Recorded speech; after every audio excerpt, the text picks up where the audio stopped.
Жаңылык, урматтуу Москва шаарында эмгектенип жүргөн мекендештер, ар күнү арзан баада, салууну жумшак, телевизор, Wi-Fi интернет менен жабдылган автоунаалар Москвадан Казакстан чек арасына каттоодо. Көп жылдан бери айдоочулук кызматты көрсөтүп, элдин батасын алып, жумшак мамиле менен кызмат кылган кыргыз жигиттери жолдо ар кандай жагдайларга жардам берүүгө, узун жолду кыскартып, көңүлдүү жана өз убагында алып барып келүүгө толук шарт түзүп берет.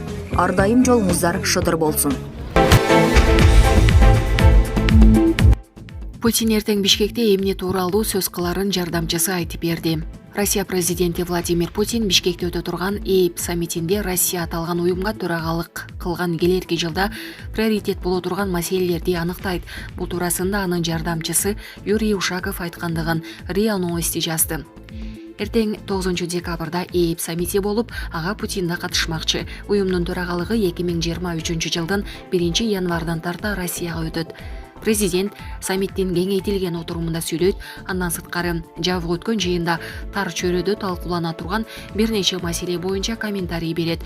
Кеңири сүйлөгөн сөзүндө президент интеграциянын азыркы этабына баасын берип, ЭИПтин мындан аркы өнүгүүсү үчүн Россия төрагалык кылган учурда приоритет боло турган маселелерди аныктайт, деди Ушаков брифингде. Анын айтымына караганда, РФтин негизги приоритеттери ЭИПтин өнүктүрүүнүн стратегиялык багыттарын актуалдаштыруу, технологиялык суверенитетти бекемдөө, аркыл тармактарда маалыматтык технологияларды киргизүү, инвестициялык кызматташтыкты арттыруу болуп саналат. Биз андан сырткары эл эмеи билим берүү жана жаштар боюнча өз ара кызматташтыкты арттырууну сунуштайбыз. Өзүнчө көңүл ЭИПтин башка өлкөлөр жана башка интеграциялык биримдиктер менен тыгыз кызматташуусуна коюлат, деген Ушаков. Булак Спутник эже. Өзбекстан Владимир Путиндин газ беремдигин түзүү идеясынан баш тартты. Өзбекстан Орусия менен коммерциялык газ келишимдерин түзүүгө даяр, бирок газ беремдигине кирүүгө ниети жок деп билдирди өлкө бийлиги. Бул тууралуу РБК билдирди. Өзбекстандын вице-премьер-министри жана энергетика министри Жорабек Мирзамахмудов Орусия менен газ келишими түзүлгөн күндө да бул альянс дегенди билдирбейт, деди. Анын айтымында Москва менен Ташкент Россиялык газды коңшу Казакстан аркылуу жеткирүү боюнча сүйлөшүүлөрдү жүргүзүп жатат. Бирок бул техникалык келишим болот деп билдирет Reuters. Суроо талапты жабуу, ички керектөөнү камсыз кылуу жана көйгөйдү чечүү үчүн бүгүнкү күндө кандайдыр бир альянс же биримдик аркылуу эмес, коңшу өлкөлөрдөн газ жана электр энергиясын импорттоо боюнча сүйлөшүүлөрдү жүргүзүп жатабыз. Бул жерде биз энергетикалык тармактарыбызды өткөрүп берүү жолу менен эмес, коммерциялык келишимдин сатуу сатып алуунун негизинде кызматташуу үчүн улуттук кызыкчылыктардын негизинде сүйлөшүүлөрдү жүргүзүп жатабыз, деди Жорабек Мирзамахмудов. Казакстандын президенти Касым-Жомарт Токаев 28 ноябрда Орусиянын премьер-министри Михаил Мишустин менен жолугушууда. Мамлекеттер ортосунда үчтүк газ беремдигин түзүү демилгесин биринчи жолу билдирди. Анда ал демилге орус лидеринен чыкканын белгилеген. Бүгүн Владимир Владимирович бизге 3 тараптуу биримдикти түзүү керек деп айтты. Ал бул боюнча Өзбекстандын лидерине телефон чалганы жатат. Биз дагы бул темага тереңдеп киришибиз керек, деди Касым-Жомарт Токаев.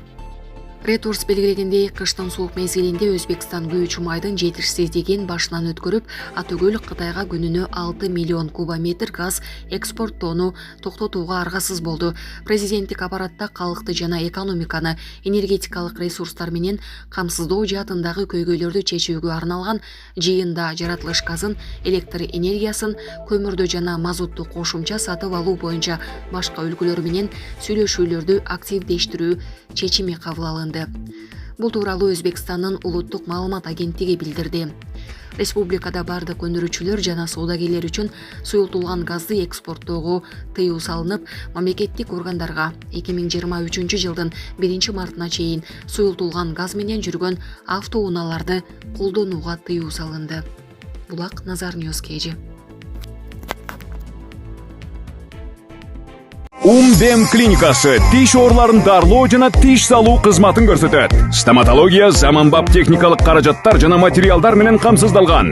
Жогорку даражадагы стоматологтар өз ишинин сапатына кепилдик беришет жана төмөндөгү кызмат көрсөтөт. Хирургиялык стоматология, тиштерди реставрация кылабыз. Кандай гана оор абалдагы тиш болсо да оорутпай алып салабыз. Жулабыз. Тиштерди кесипкөй чеберчиликте гигиеналык тазалоодон өткөрөбүз. Брекет системабыз да бар. Тиштерди имплантациялайбыз, которобуз. Протездөө, металлокерамика, цирконий, алтын жана башка түрлөрдү колдонуу менен сиз каалаган сапатта тиштериңиздерди оңдоп түзөп, салып жана тазалап беребиз. Көңүл буруңуздар, биздин жайкы жеңилдетүүдөн пайдаланыңыздар. Эгер сиз алдын ала жазылып келсеңиз, сизге 500 рубль арзандатуу каралган. Шашылыңыздар, биз сиздерди күтөбүз. Биздин дарек Москва шаары, метро Нахимовский проспект, Сивашская көчөсү 7, корпус 2, метрого жакын жайгашкан. 5 мүнөт гана жөө басасыз. Байланыш номеру +7 925 103 22 77. Захарова АКШ Украина чатагын 2025 жылдын соңуна чейин созуу ниетинде. АКШ Украин чатагын кеминде 2025 жылдын соңуна чейин созууну планап жатат. Бул туурасында РФ Тышкы иштер министрлигинин расмий өкүлү Мария Захарованын айтканын РИА Новости жазды. Вашингтон Украинадагы согуш отун жок дегенде 2025 жылдын аягына чейин тутандырып турууну ойлонуштуруп жатат. Муналар өздөрү пландашууда, эч кимден жашырбаган документтерден көрүүгө болот деген Захарова.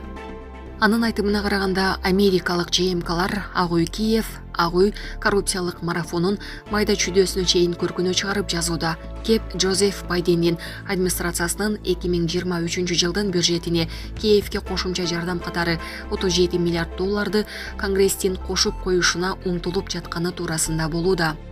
Анын эң көп бөлүгү Украина армиясынын муктаждыгын жабууга кетет. Анан соң гана Европалык дүйнөлүк банктарга, жеке фондуларга эмне тиери чечилмекчи. Америка бийлигинин ноябрдын аягында Raytheon компаниясы менен 1,2 миллиард долларга абадан коргонуучу системаларды Киевке алуу үчүн 3 жылга түзгөн келишими дал ушул логикага сыят деп белгилеген Захарова.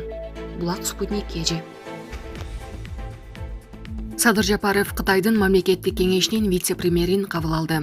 Өлкө башчы Садыр Жапаров бүгүн 8 декабрда Кытайдын мамлекеттик кеңешинин вице-премьери Ху Чунхуаны кабыл алды. Бул тууралуу президенттик администрациядан кабарлашты. Саясий, соода-экономикалык жана маданий-гуманитардык кызматташтыктын алкагында Кыргыз-Кытай мамилелерин мындан ары чыңдоонун актуалдуу маселелери талкууланды.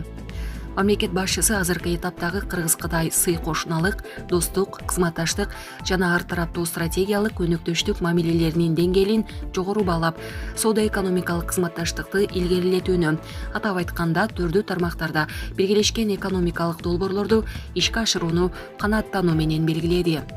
Садыр Жапаров ийгиликтүү кызматташуунун мисалы катары 3 тарап ишке ашырууга киришип баштаган Кытай, Кыргызстан, Өзбекстан темир жолун куруу ири транспорттук долбоорун атады. Ал белгилегендей, бул долбоор бүтүндөй аймактын экономикалык өдөгүсүнө баа жеткис оң таасирин тийгизет. Жана Кытай эл республикасынын төрагасы Си Цзиньпиндин бир алкак, бир жол демилгесин ишке ашыруудагы маанилүү звено болуп калат. Президент Садыр Жапаров эки тараптуу мамилелердин бардык жүрүп жаткан жана келечектүү багыттары боюнча биргелешкен кызматташтыкты кеңейтүүгө даяр экенин билдирди. Өз кезегинде Кытай эл республикасы мамлекеттик кеңешинин вице-премьери Ху Чунхуа жолугуш үчүн ыраазычылык билдирди жана Кытай эл республикасынын төрагасы Си Цзиньпиндин жылуу саламын айтты. Ху Чунхуа Садыр Жапаров менен Си Цзиньпин эки жолу жолугушу өткөргөнүн, анда Кыргыз-Кытай кызматташтыгын ар кыл тармактарда бекемдөө боюнча маанилүү макулдашууларга жетишилгенин эске салды. Ал Кытай, Кыргызстан, Өзбекстан темир жолун куруу долбоору боюнча кытайлык адистердин тобу талаа иштерин бүтүргөнүн жана жакын арада техникалык, экономикалык негиздеме кыргыз жана өзбек тарапка экспертизага берилерин билдирди. Ошондой эле Ху Чунхуа өз ара байланыш жаатындагы кызматташтыкты чыңдоонун маанилүүлүгүн белгилеп, 3 тарап Кытай, Кыргызстан, Өзбекстан темир жол долбоорун активдүү илгерилетип, ошону менен өлкөлөр ортосундагы үзгүлтүксүз сооданы камсыздайт деген ишенимин билдирди. Жолугушуунун соңунда Кытай эл республикасы мамлекеттик кеңешинин вице-премьери эл аралык кызматташтыкты мындан арыда чыңдоого даяр экендигин белгилеп, Кытай тарап Борбордук Азия менен диалогдун потенциалын өзгөчө транспорт, соода-экономикалык, энергетикалык, маданий-гуманитардык чөйрөлөрдө ачууга даяр экенин билдирди. Булак Суперкежи. Ош уюшкан кылмыштуу топтун казак кайманаты бар мүчөсү кармалды. Ош шаарында уюшкан кылмыштуу топтун казак кайманаты бар активдүү мүчөсү кармалды. Бул тууралуу Ички иштер министрлигинин басма сөз кызматы билдирди.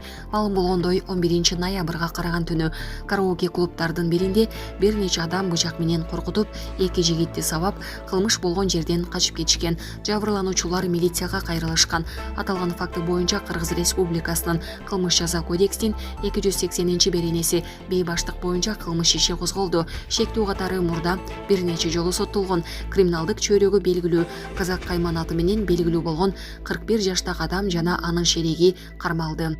Алар убактылуу кармоочу жайга жайгаштырылды. Учурда кылмышка башка шериктерин аныктоо жана кармоо боюнча тергөө ыкчам иш-чаралары жүргүзүлүүдө.